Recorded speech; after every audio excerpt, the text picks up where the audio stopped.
பார்த்து விடுவதே மேலும் சொல்லித்தான் நம்ம கறிக்கோழி பண்ணை உழவர்கள் இன்னைக்கு தயாராகி கொண்டிருக்கிறார். எனவேதான் இந்த போராட்டம் அறிவிக்கப்பட்டது. ஒரு கூட்டமைப்பு ஏற்படுத்துவோம் அப்படின்னு நம்ம எல்லோருக்கும் அழைப்பு கொடுத்தோம். நமது அழைப்பை ஏற்று இன்னைக்கு அவங்க இசிசி அசோசியேஷன்ல வந்திருக்கிறார். ஏன் இதுக்கு முன்னாடி இருந்த மாநில சங்கங்கள் வரலைன்னா அவர்கள் போராட்டத்தில் ஈடுபடுவதற்கு அவங்க தயாரா இல்லை. பல முறை பேசி பார்த்துட்டோம், கூப்பிட்டு பார்த்துட்டோம், அவங்க வீட்டுக்கு போய் பார்த்துட்டோம், அழைச்சாச்சு, எல்லா வகையிலையும் அழைச்சு அவங்க வரவே இல்லை. ஆனா ஒண்ணு, நீங்க யாரும் போயிடாதீங்க அப்படின்னு எந்த இந்த கறிக்கோழி பண்ணை வசதி அவங்க சொல்ற நிலைமையில அவங்க இல்லை. அமைதியா வேடிக்கை பார்த்துட்டு இருக்கிறாங்க. அமைதியா வேடிக்கை பார்க்கறது சங்கத்தை கலைச்சிட்டு போயிடலாம். இவ்வளவு துக்கத்திலும் துயரத்திலும் கறிக்கோழி பண்ணை விவசாயிகள் இருக்கும்போது உனக்கு என்ன அமைதி வேண்டி கிடக்கு? எதுக்காக காத்திருக்காங்க அப்படிங்கிறத நான் தெளிவா சொல்லியிருக்கேன். அது கொக்கு இந்த மீன் வர காத்திருந்த கதை. நம்ம போராட்டத்தின் மூலமாக பிசிசி முதல்ல சொல்லிட்டாங்க, நாங்க பேச மாட்டோம், எங்களுக்கும் பேச்சுவார்த்தைக்கு சம்மந்தம் இல்லை, எந்த கம்பெனியில் குஞ்சு விடுறியோ அங்க ரேட்டை பேசிக்கிட்டாங்க சொல்லிட்டாங்களா. நம்ம போராட்டத்தின் மூலமா மீண்டும் பொட்டி வாங்குறதுக்கு ஒரு வாய்ப்பு வருமோ அப்படின்னு காத்து கொண்டிருக்கிறாங்க. இந்த சங்க தமிழக விவசாயிகள் பாதுகாப்பு ஒரு சங்கம் போராடுற முதலாளிகளுக்கு வேற வழி இல்லை. நம்மளை கூப்பிடுவான், நாம போய் 2,000 ரூபாய் வாங்கி கொடுத்து நம்ம மீண்டும் தலைவர் ஆகிக்கலாம், நாமளும் வலுவா இருந்துக்கலாம், முதலாளி காப்பாற்றிக்கலாம், மீண்டும் புரோக்கர் வேலை தொடங்கலாம்னு எண்ணத்துல இருக்கிறாங்க. 50 வருஷம் இல்ல அப்படியே 50 வருஷம்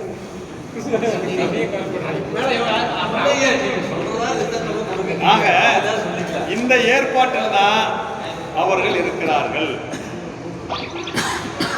எப்படியாவது நம்ம போராடும் போது, அழுத்தம் கொடுக்கும் போது, குஞ்சரக்காம நிற்கும் போது அந்த முதலாளிகளுக்கு ஒரு கண்துடிப்பு நடவடிக்கைக்காக சில 2 பேர் வேணும்.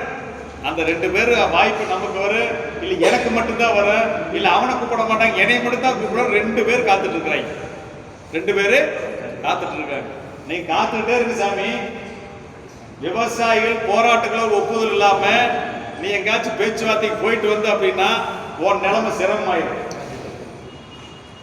விவசாயிகள் ஒப்புதல் இல்லாம, போராட்ட குழு ஒப்புதல் இல்லாம முதலாளிகளோட போய் உட்கார்ந்து புரோக்கர் வேலை பார்த்தேன்னா இப்ப வெளியில சொல்லி அம்பலப்படுத்தினா அடுத்தது ஊர்ல வாழ்றதுக்கெல்லாம் பண்ணி போடுவோம். ஊர்ல வாழ்றதுக்கெல்லாம் பண்ணி போடுவோம். எனக்கு வெக்கம் இல்லை, மானம் இல்லை, சூடு சொரணை இல்லை, அதை பத்தி எனக்கு கவலை இல்லை, நீ நினைச்சிருக்கலாம். ஆனா ஊர்ல இருக்க முடியாத அளவுக்கு நாங்கள் செய்து விடுவோம். ஆக விவசாயிகளுடைய துரோகிகளை அம்பலப்படுத்துவோம். அவர்களுக்கு உரிய வகையிலே பதிலடியையும் தமிழக விவசாய பாதுகாப்பு சங்கம் கொடுக்கும் என்று நாங்கள் தெரிவிச்சுக்கிறோம். எனவே நம்ம போராட்ட வழிமுறையாக, அணுகுமுறையாக ஏற்கனவே நம்ம ஒன்று தீர்மானிச்சாச்சு. நாம குஞ்சு இறக்குவதிலே தீர்மானிச்சிருக்கோம். அதுல எல்லாம் உறுதியா இருக்கிறீங்களா? குஞ்சு யாரும் எந்த விவசாயியும் இறக்க வேண்டாம் எல்லாத்திட்டும் போய் சொல்லலாமா? அப்ப இந்த தீர்மானம் நிறைவேற்றிடலாமா?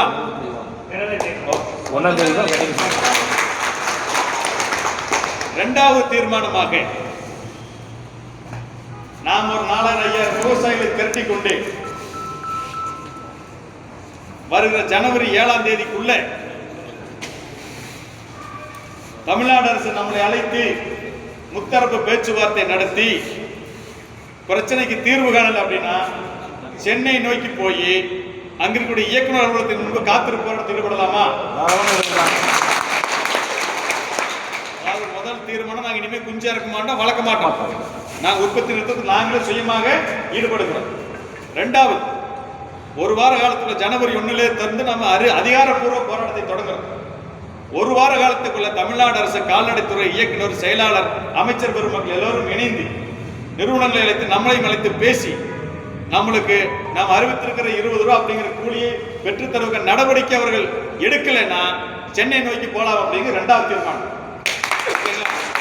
மூன்றாவதாக, அரசு இதை செய்யல, நிறுவனங்களும் பேச்சுவார்த்தை தயாரில்லை அப்படின்னா அடுத்த கட்டமாக 1வது கோணம், 2வது கோணம், 3வது என்ன போறோம்னா கிராமங்களுக்கு வரக்கூடிய குஞ்சு கொண்டு வந்தாலும் தடுப்போம், தீவனம் கொண்டு வந்தாலும் தடுப்போம்.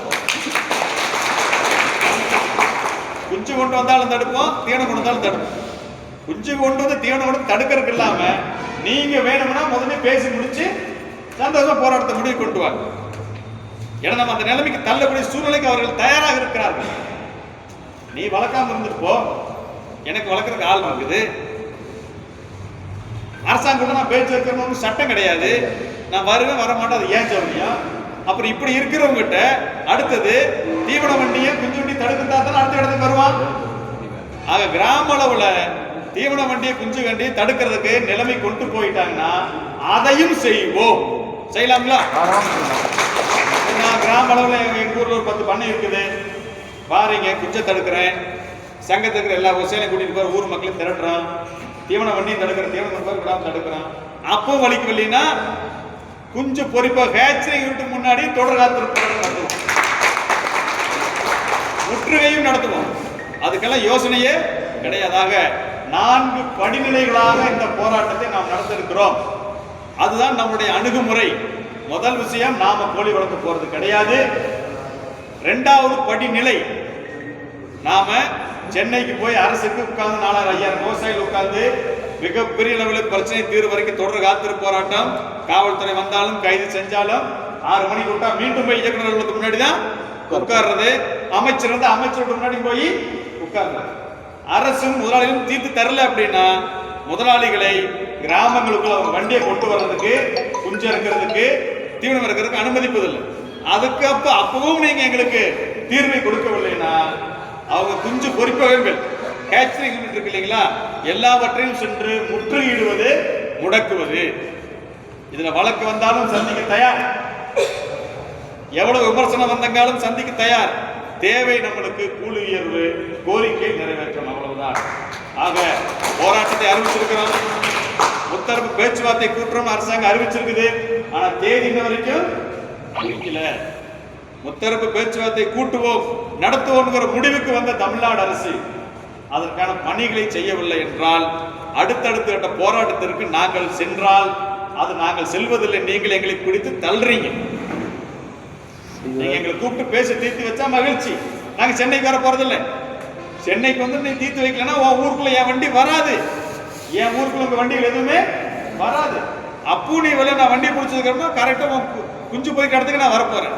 அப்ப அடுத்தடுத்த கட்டத்துக்கு எங்களை அரசும் முதலாளிகளும் தள்ளாமல் இருக்க வேண்டும். தள்ளினாலும் அதற்கு பொறுப்பு நீங்க தான், நாங்கள் கிடையாது. ஆக அடுத்தடுத்த கட்டத்துக்கு விவசாயிகளை போராட்டத்திற்கு இழுத்து செல்லாமல், தள்ளாமல்